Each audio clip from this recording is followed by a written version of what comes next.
Yeah, so we sold this and one other property that day, so made £641,000 in gross sales on that day in about 10 minutes.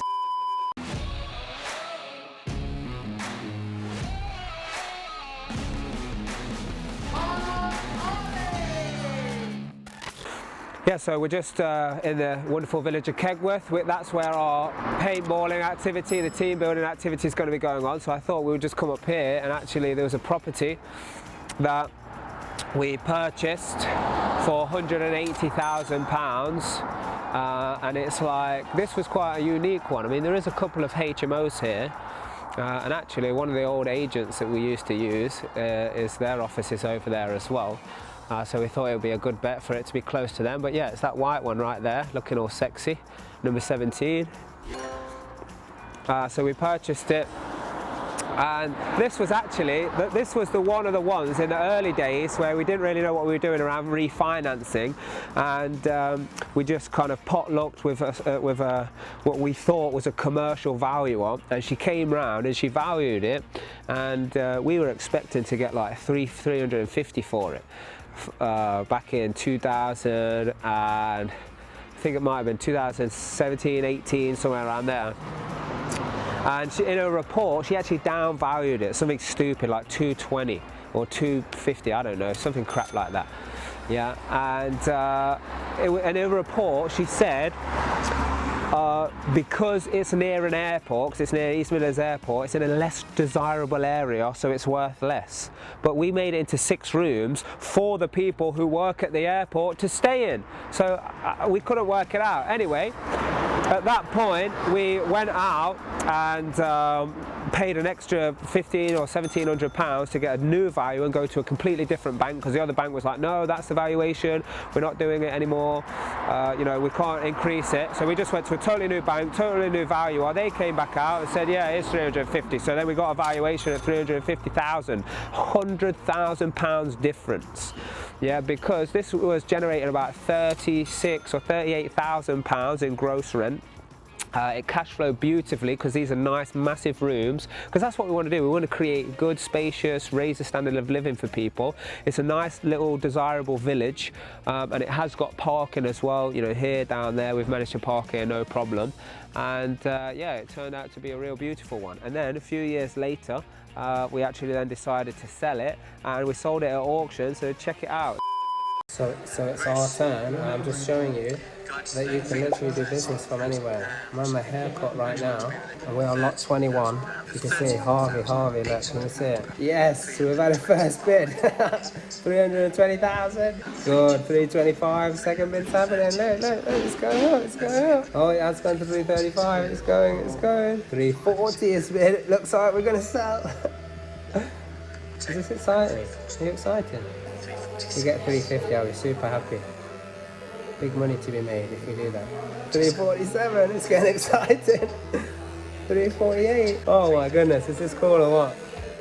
350, I'm happy. Anything above this, bonus. Hammer is down, 350. So, yes. That is a good buy, by the way, for someone. 350, 6-bed HMO. Fully tenanted for like the last 2 years, high demand area, close to East Midlands Airport, so like Ryanair, staff, plus loads of other small businesses around that area. The next one, lot 22. Oh, we've had a bid on this one, starting at 220. If this one got to 250, that'd be amazing. But as soon as we were late into the auction. We literally only got it into the auction a week ago. Going up in 2s, yes we are still, it's happening. Oh, we've got 38. 238 still going up. 246. 248. 2 more, come on. Let's get to the 250. Oh. You couldn't make that up. I said 350, I'll be happy on the previous one. It got to that. 250, I'll be happy on this one. And now it's there. 256. This is a good one. Wow, 260. Can you believe that? 264. It's incredible. I was happy at 250, we're now 268. By the way, we bought this property for like 95 grand or something. 272. Look, 272. I think we can get more. 280. Is it going? For the second time, fair warning, Amazon at 286. £291,000 goes Oh, someone else's bid, 287. at 280. Is it going to go? Oh, someone's bid, 289. Very late at 280. 290. Okay, this is unbelievable. This is 40 grand more than I was happy. 290. Quickly though or not. Is it going? Is it going? 291. There he is, 291. 292 is in there. For the first time. Is it going? For the second time. Third and final time. At £291,000. Make no mistakes. Goes. Sold! Awesome! £291,000! That is awesome. Number 49. Yeah, so just to summarise, the purchase price was $180,000. I don't know off the top of my head how much we spent on it, but I guess at that time it would have been between 70 and 90,000 because that's around what the conversions we were paying at that time. And yeah, so it was 4 beds. We turned it into 6 massive rooms, yeah, because it was a 3-bed house.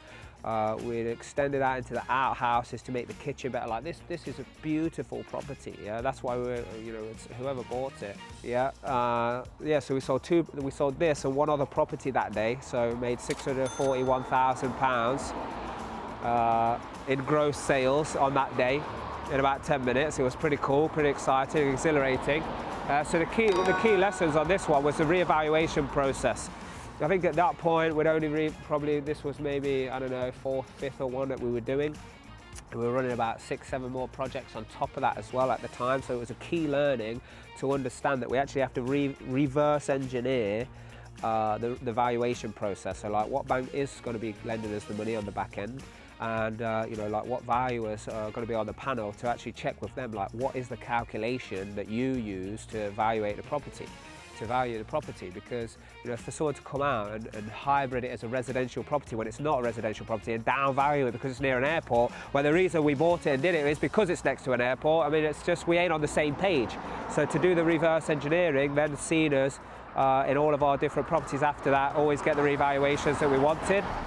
And there's a lot of skepticism, or there's a lot of, I don't know, different opinions when it comes to evaluating properties commercially very high. Look, as you can see, the reason we want it here is because Ryanair does so many flights. So like we was always having Ryanair staff in there. But not just people from the airport. I mean, like Loughborough's just down the road as well. There's also a massive 5-year project happening near the motorway that they're doing as well. So like sometimes contractors will be staying in there as well. So anyway, it was always brilliant to rent out because it was big, spacious, communal area was great, and it's a nice, beautiful village. Got some local pubs, local restaurants here. It's just down the road from the U Lodge as well, which has got like a nice. I think the guy's a Michelin star. I'm not sure if he is. Marco, some French chef. I think we're actually going there later after the team building, and we're running Property Wealth, which is a 2-day event. We'll be running that there as well, which is where we teach all of this, like how to find those deals, how to like understand how to cost it up, run it as a business, do the refinance. Yeah, so I used none of my money for the first £6 million, so we teach people how to raise private finance. For those 2 deals, I will not be using any of my own money for that either. Because we work with investment partners and people who want to forward fund deals, because then there's money in it for everyone, and I love working on those things like that because then there's no limitation to the number of deals that we can do as long as we have the infrastructure with our construction team in place and like the leverage or like the coverage on the loans and all of that. Everything is all good. So when we purchased this, it's actually with a joint venture partner, so they put the money in. We borrowed 75% of the purchase value, which was 180,000. So 75% of that was from a bank on a bridge loan. The rest was private finance. That got us over the line, and then we used the money from our joint venture partner as well to do the refurb for us to then get the refinance. But obviously the first refinance didn't pan out, but then the second one did. So it cash flowed beautifully for a couple of years. Then we sold it and made some extra money on that as well. And I tell you something, the reason why these type of properties turn out like this and we make some nice money is because we're always doing the right thing for the right reason. That's what you've got to do too, because it's the only way you're going to discover your true potential.